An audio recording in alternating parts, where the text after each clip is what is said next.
Coming over and looking at the currencies this morning. So start with the US dollar. I think this still needs a push up, and I've got two possibilities here. Either it pushes up from where we are now, or I've got a 1, 2, this is the top of the 3 in this last diagonal, then we get a 4 and up to hit the fib. 97.24 still remains the potential target to the upside. Take this level, then this level out down here, and we have a top in the US dollar for now.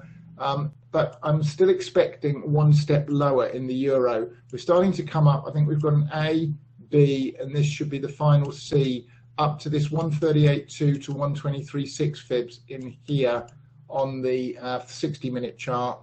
Then we drop down that last time in the euro. If I see that and it holds, that gets me long the euro dollar pair.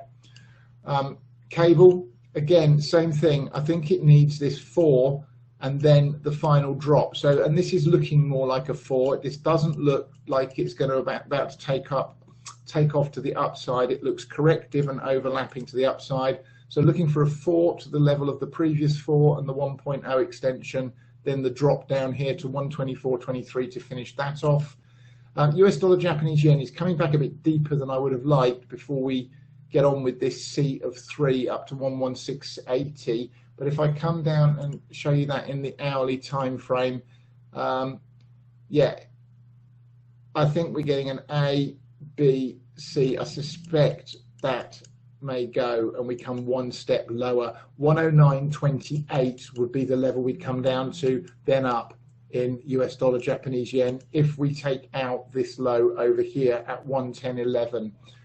Australian dollar, so still long. The pattern's not pretty, but it's getting there.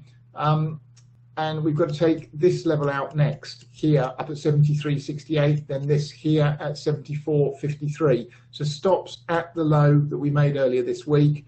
Hold your breath and wait for it to start to move up would be my suggestion in that one.